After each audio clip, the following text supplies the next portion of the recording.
Hello, AP Bio. Welcome to our video lecture for chapter 14, gene expression from gene to protein. So for this chapter's picture, I picked a picture of Jack. He is not quite one in this picture, and as you can tell, he is not a happy camper. We had just finished dinner, and you can see he's got a bit of dinner on his clothes. I think that's banana.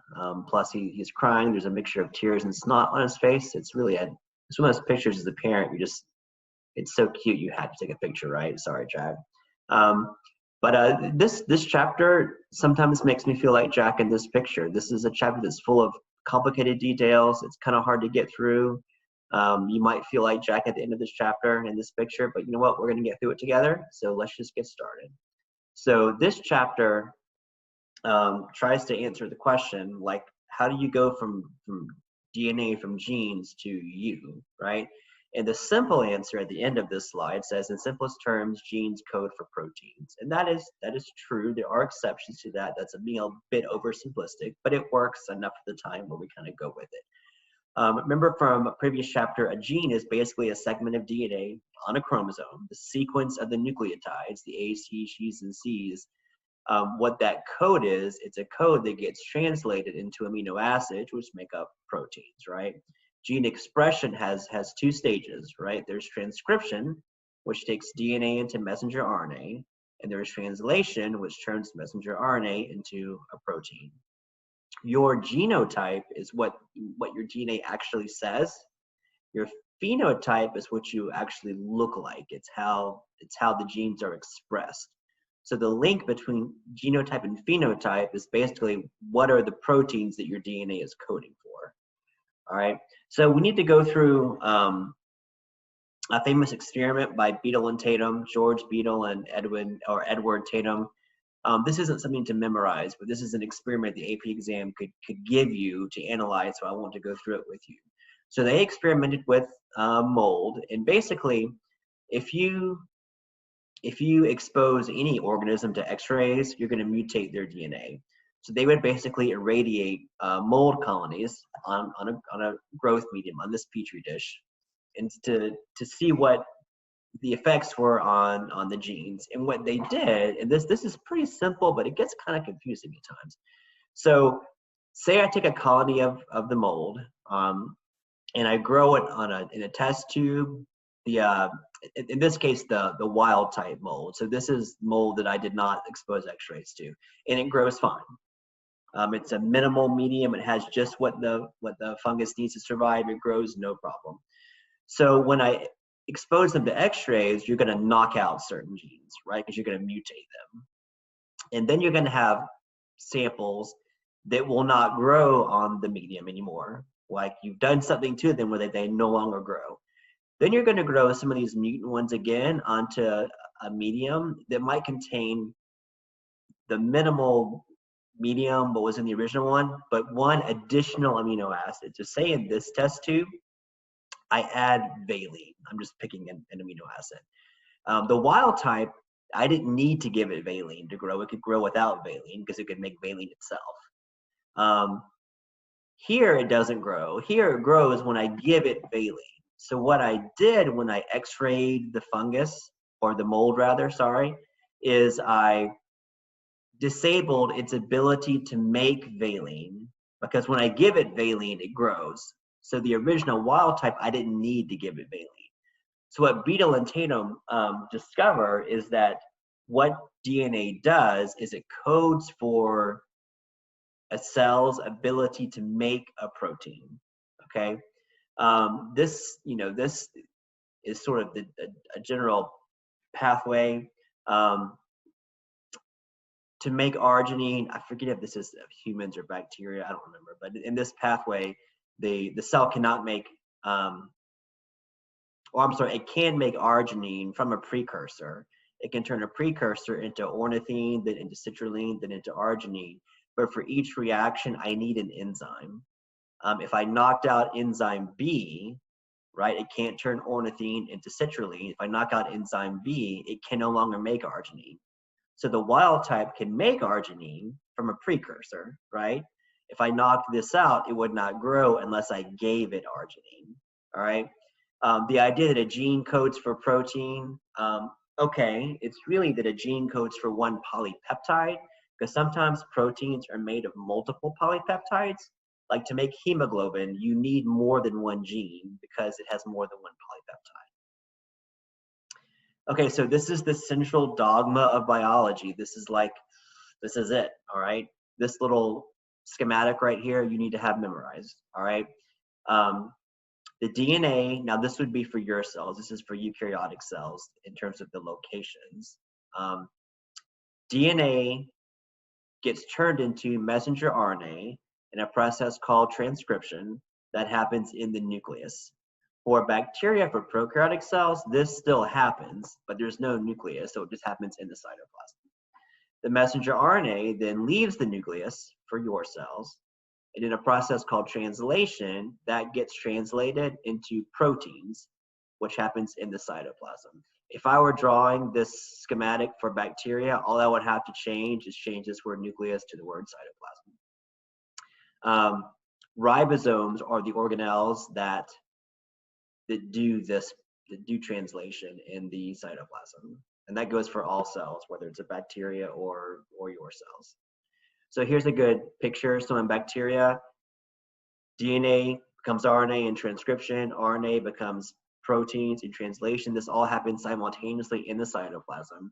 In eukaryotic cells, it's the same process, although we have an extra. Notice here I do this thing called RNA processing. We're going to talk about that later in this chapter. This happens in the nucleus, and the RNA has to leave the nucleus and go in the cytoplasm to do translation. So they're physically separated by the nucleus.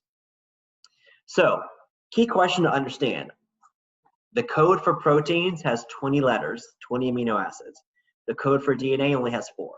So how in the world do I create a code with only 4 options where I have 20 different possibilities? You're going to have combinations of the letters, right? You don't really need to worry about this math here. This is just, I'm showing you this just to understand the concept. So if one base coded for 1 amino acid, you can only have 4, so that won't work. If the code, if you have combinations of 2 bases, like A and T becomes valine, you do the math, equations 4 to the n, where n is the number of bases, you get 16 possibilities. That's not good enough. If I have combinations of 3 bases, there's 64 possibilities, 4 to the third, which is way more than 20, so that's plenty enough. You're going to have some duplicates there, because 64 is actually more than you need, but that's 16 won't do it, 64 will do it. So the code of life is a triplet code where each amino acid is coded for by a unique combination of 3 bases. All right, those 3 base combinations are called codons. All right, codons, we did this when we did the chapter on actually it was in when we did chapter 3 when we did nucleic acids. Sorry, the base pair rules. Actually, we did this in the last chapter too. So in DNA to RNA is the same base pairing rules, but there's no T. So from DNA, this is DNA, this is RNA. G becomes C, C becomes G, T becomes A. So far, it's just like DNA. A becomes U because there's no T. So if this were DNA, A would become T, but there's no T, so A becomes U. You need to be able to take a sequence of DNA and translate it into a sequence of messenger RNA. We're going to practice this in class in a lab that we're going to do. So we'll come back to this later, but this is a thing the AP exam expects you to be able to do, actually, honestly, pretty quickly.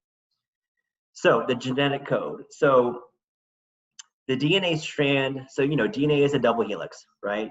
You unwind it, you turn the DNA into RNA. The strand that actually gets transcribed is called the template strand. There's an enzyme called RNA polymerase that goes down the template strand. The template strand is what it's reading. The other strand of DNA is called the coding strand because it's just like the RNA, except where there's a T, make it to a U in the RNA.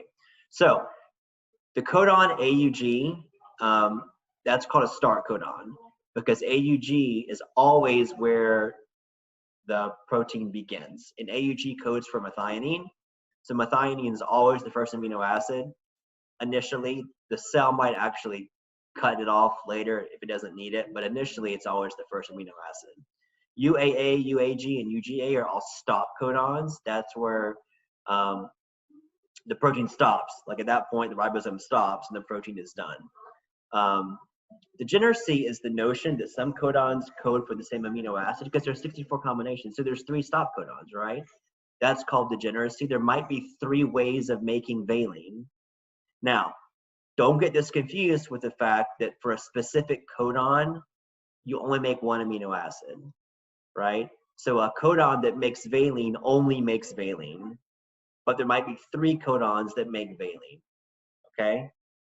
The reading frame is important because you're reading them in groups of 3. So if I have like 12 nucleotides, 12 A's, T's, G's, or H's, G's, C's, and U's in this case, you read them in groups of 3. So if I deleted like just the 5th one, it messes the frame all the way downstream. So the reading frame is vital, and you always go 5' to 3'. And this code is universal, which is why, actually let's look at this before I mention that. So here's the DNA. I turn the DNA into RNA, right? Clearly, this is the strand that I read. This is the template strand. Look, because A became T, C became G. So this is the template strand. This is what's called the coding strand. It's not the strand that was read, but it's the complementary strand. It's identical to the RNA, except where there's a T, you get a U, right? In translation, we'll be turning the pairs of, or the triplets, the 3 bases of codons into the amino acids. So this genetic code's universal. This goes for pretty much any organism on Earth. What a codon codes for in you, it's the same as a bacteria, as a tulip, as a pine tree, as an amoeba, you name it. You don't need to have this chart memorized clearly. This is the 64 possibilities, but you need to be able to use it. So notice, AUG is methionine or start, the 3 stop codons. If I gave you the chart and I said, what amino acid do I get from the RNA codon CAG? We'll just find it. Find where C, here's A, here's G. CAG is that glycine or glutamic acid? I think that's glycine. GLN will work. What if I gave you the DNA and said the DNA codon is GGC? If the DNA codon's GGC, I'm gonna write that down so I don't forget. The DNA codon is GGC. Well, this chart is in terms of RNA. So turn the GGC into RNA, that becomes CCG. The GGC becomes CCG. What's CCG? CCG is proline, okay? Okay, cool. This picture just shows, this is an experiment where they took the gene for the bioluminescence of a firefly and put it into a tobacco plant, and notice it's glowing yellow, and into a pig, and notice the pig's hooves and its snout is glowing yellow, which just goes to show the code's universal because, what the gene, whether the gene is in a tobacco plant, a pig, or actually the pig is showing a jellyfish gene, my bad, not a firefly gene. It's universal. The cell knows how to translate DNA into RNA into amino acids or proteins. Okay, so let's go through the process of transcription. We're going to do this pretty quickly. So in chapter 13, we did replication. That's just copying more DNA. Transcription, again, is going from DNA to RNA, in this case, messenger RNA, which is single-stranded, right? The stretch of DNA that I transcribe is called the transcription unit. The enzyme that does it, it's a family of enzymes called RNA polymerases, and they, this little guitar pick shaped thing is a RNA polymerase. They first bind to a region upstream of the gene called the promoter. If polymerase bound in the middle of the gene, that doesn't get the whole gene, right? So it binds to the DNA upstream before you actually need it to copy the transcription unit, all right? And notice in this diagram, I'm transcribing the bottom strand. So the new strand is 5' to 3', like here. So the strand that I'm copying, I'm going along at 3' to 5'. Sometimes kids get confused by this. The new strand's always 5 to 3. So the one you're running on is 3 to 5, right? So to initiate transcription, let me show you a quick picture. Look at this picture. So this guitar pick is RNA polymerase. notice you have these molecules called transcription factors. These are just molecules that help polymerase bind. Notice in the promoter, you're going to start here. You have this thing called the Tata box. It's just a bunch of repeated TAs. That's a sequence of DNA that helps polymerase bind. And all these things together help polymerase bind in the right place. And then it moves downstream to copy the gene. That's called initiation. Elongation is just polymerase doing its thing. It can do 10 to 20 bases at a time. You don't need helicase. Polymerase, in this case, unwinds it itself. It can go 40 nucleotides per second in eukaryotes. Like it's super. The only question now is how do I stop it? Well, termination is just when you get to a certain sequence of DNA when polymerase gets kicked off. Oftentimes in eukaryotes, there's what's called a polyadenylation sequence, which is just a bunch of A's repeated. And when polymerase gets to that, it gets kicked off. Okay, so that's it. All right, that's all we're going to say about transcription. Now, this slide is very, very important. The AP exam loves talking about messenger RNA editing or processing. This does not happen in bacteria. This is important. This only happens in eukaryotic cells, so plants, animals, fungi, and protists. So this is called the transcript. This is what you made. You're going to do some edits to it. First, on the 5' end, you're going to add what's called a 5' G nucleotide cap. You add a cap to that end. Think of it like a hard hat, like a protective cap. On the 3' end, you're going to add a poly A tail. So notice, remember the polyadenylation sequence that was on the previous slide? That's from the DNA. The poly A tail you add after you do transcription. And these modifications, they help the messenger RNA leave the nucleus and go into the cytoplasm. They protect it from degrading. The longer the poly A tail, the longer the messenger RNA lasts. And think about how important that is. A messenger RNA that lasts for 10 years gets expressed for 10 years. The gene could have been destroyed 9 years earlier. The messenger RNA is still there. Think of it like, actually back up a second. A good analogy that we say in class is that the DNA is like the reference section of an encyclopedia or of a library.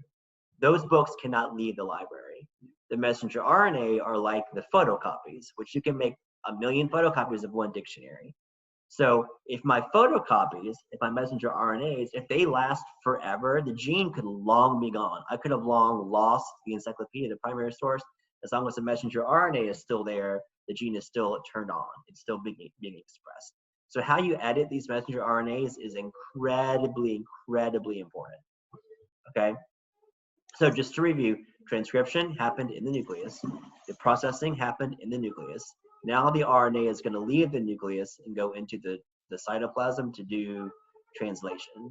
Okay, so this next example of RNA processing is also super important, and the AP exam loves asking about it. It's called RNA splicing. So this might sound a little odd, but most of your genes have stretches in them, which have nucleotides that are non-coding. And you have to cut them out, all right? So look at this RNA transcript right here, which of course came from DNA. So introns are regions of genes that are non-coding and they have to be removed. Exons are the coding regions, all right? I always got these confused in school, which was which, and I just remember you cut out the introns, it just kind of has a rhythm to it. You cut out the introns because the introns had to be removed, and this process is called RNA splicing. So notice I had a gene. Here's my 5' cap, my poly A tail.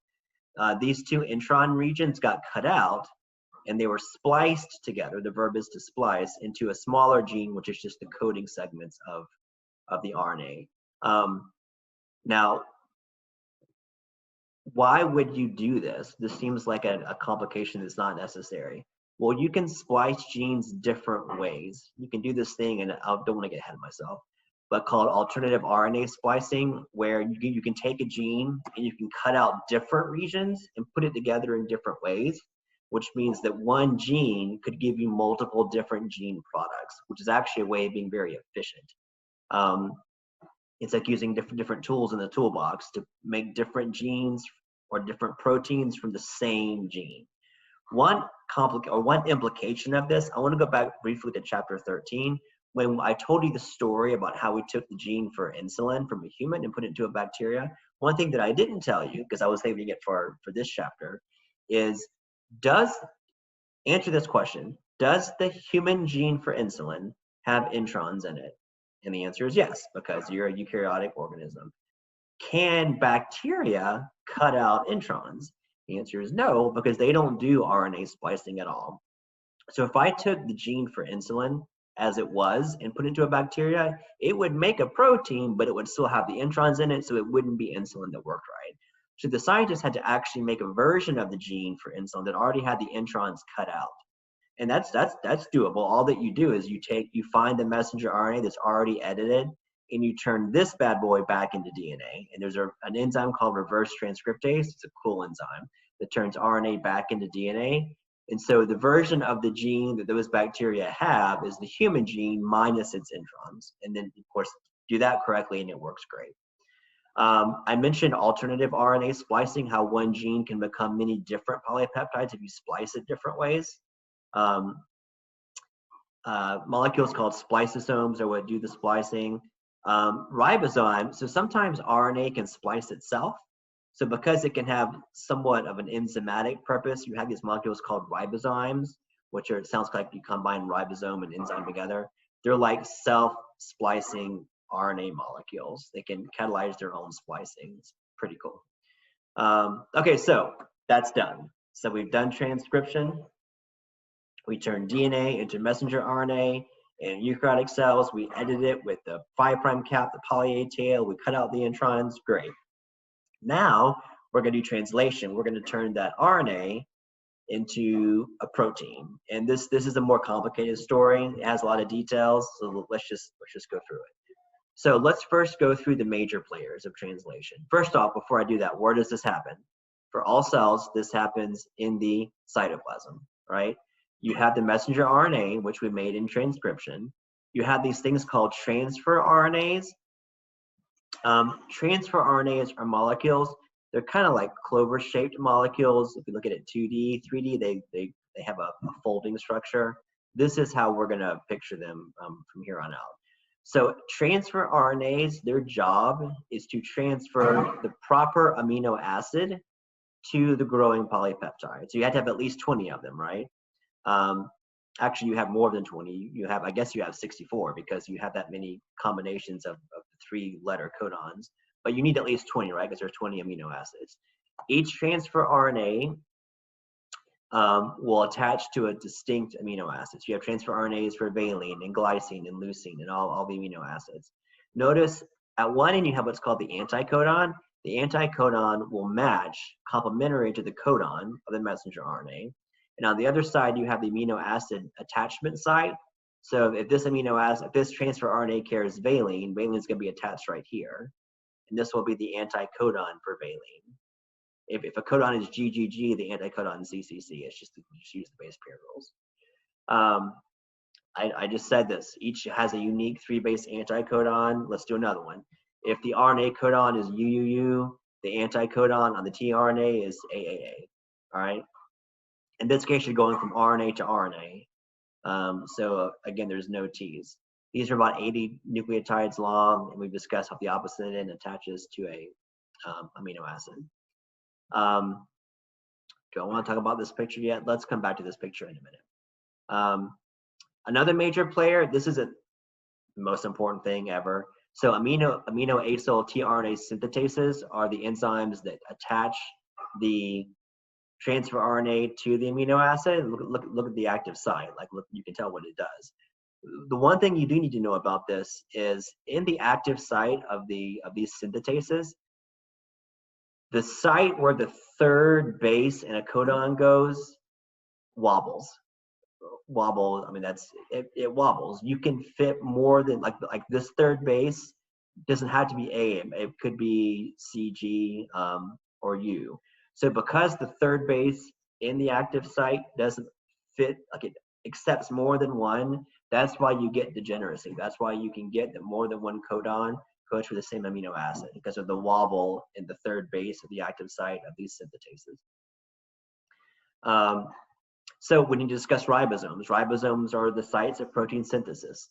So ribosomes are in the cytoplasm, right? There's free and there's bound, and we'll discuss them. They're made of RNA, and there's some protein for structure too. There's two subunits. Going back to this picture, there's the small ribosomal subunit, which is this one down here. Obviously, the red's the messenger RNA. And there's the large ribosomal subunit right here.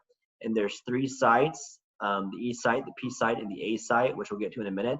And those sites are places where a transfer RNA can come in and bring a new amino acid.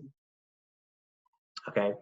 The three sites, again, the order of the sites is EPA. There's a government agency called the Environmental Protection Agency, the EPA. It's an important agency, and that's how I remember it. The order goes EPA, like right here.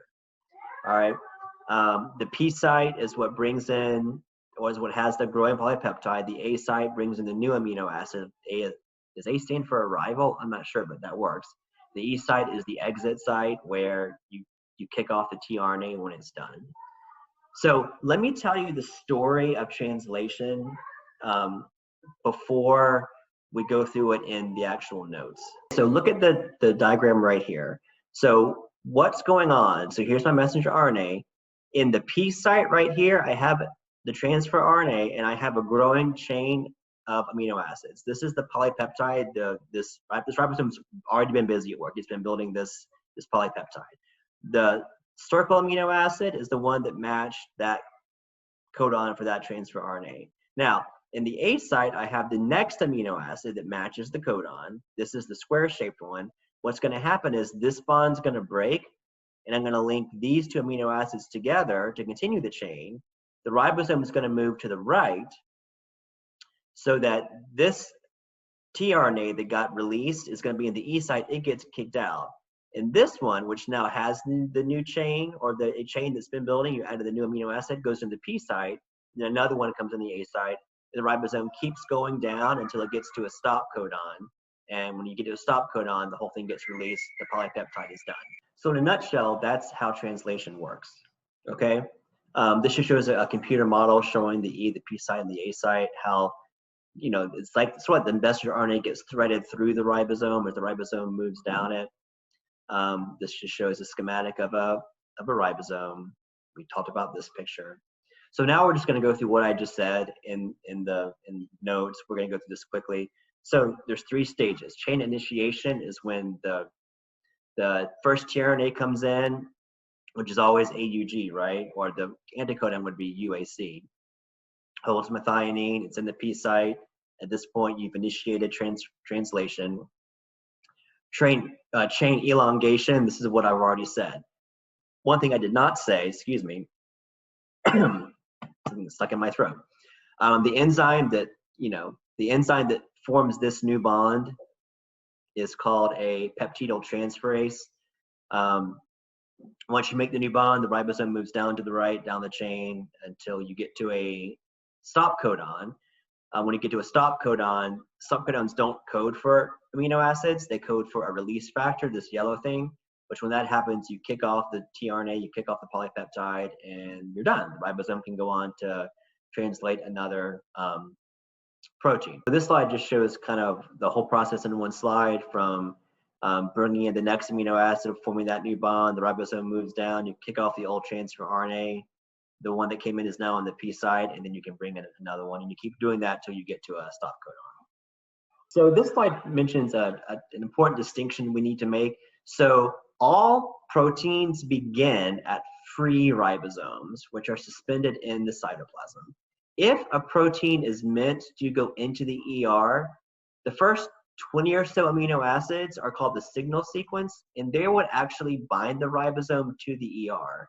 So think of it like that all ribosomes begin as free, and if they're making a protein that goes in the ER, then they become bound. And a bound ribosome makes proteins that go into the ER, right? So ribosomes can go between being free and bound. It's the protein they're making that decides if they're going to be free or bound. That's an important distinction that you need to understand. So this is kind of cool. A single messenger RNA, it can be being translated multiple times. So this is one RNA, and I have 4 or 5 ribosomes that are translating it at once. So this just shows, this is called a polystone because it's sort of like string with beads on it, where I have one string, which is the messenger RNA, with a bunch of ribosomes translating it at once. So you can make lots of proteins from one messenger RNA. In bacteria, this is an important distinction, because in bacteria, because there's no spatial separation between translation and transcription with the nucleus, you can do all the processes at the same time. So here I have a gene, this is for bacteria, that I have polymerases moving down the gene, and as you're making the RNA, they're being translated at the same time. So because in bacteria there is no nucleus, you can do all this simultaneously, and you can make a lot of protein from one gene really, really fast. So this picture just shows everything we just discussed, and you need to understand it pretty well. Transcription, RNA editing, translation. This is showing it for a eukaryotic cell, obviously, because there's a nucleus. And this just goes through the different parts of it.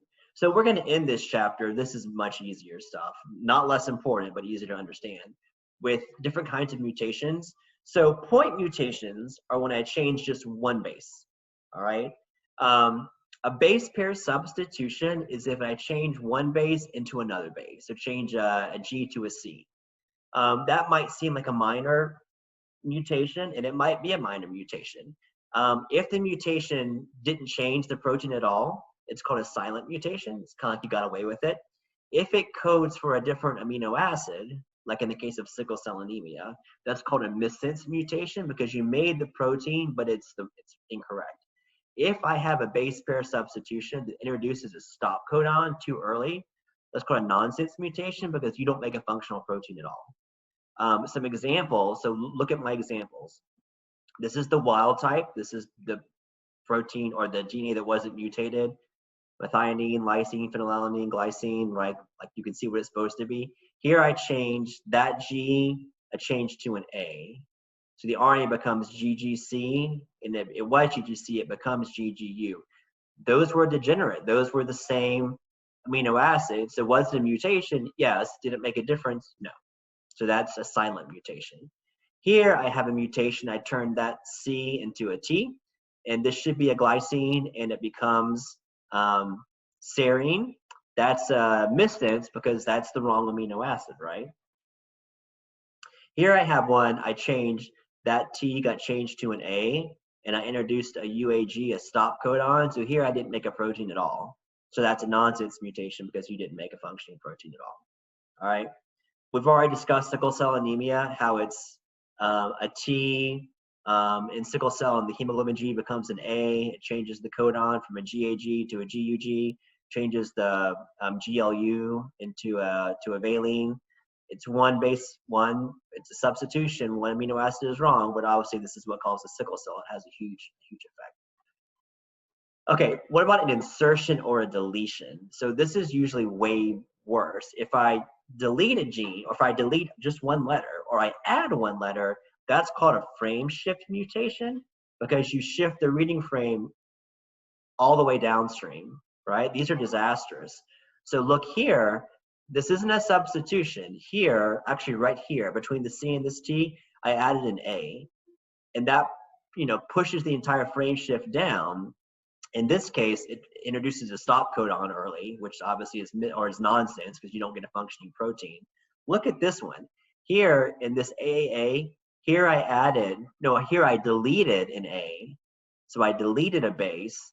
This is a frame shift mutation, because the entire reading frame is shifted, and every amino acid after that mutation is going to be incorrect. That's bad. That's a missense mutation. You make a protein, but it's the wrong amino acids. This one, let's see, what did I do in this one? Oh, in this one, I deleted 3 bases at once, right? This right here, this TTC, I deleted 3. Is that a deletion? Yes. Is it a frame shift? No, because if you delete 3, you know, you're missing one amino acid, you're missing that lysine, but like you didn't shift the frame downstream. All the ones after it are still going to be correct, right? Things that cause mutations: X-rays, UV radiation, sunburns, chemicals can do it. Polymerase can make mistakes. You can get, you can get spontaneous mutations just because polymerase made a mistake that didn't get edited. The last thing I want to end with is the question, what is a gene? Remember, the short answer was a gene codes for a protein. And that, you know, works a lot of the time. A better definition would be a gene as a discrete unit of inheritance that's in a specific place that codes for a specific polypeptide. The last thing on this slide, a gene can be defined as a region of DNA that can be expressed to produce either a final functional product, whatever that is, either a polypeptide or an RNA molecule, because things like ribosomes, they're coded for in your DNA too. So does every gene make a protein? No, lots of them do. Some of them make RNA molecules. So a better thing to say is that a gene is a section of DNA on a chromosome that makes either a polypeptide or an RNA molecule. Okay, so that was a lot for one chapter. We're going to obviously stop there. Hope that was helpful. I will see you guys next time.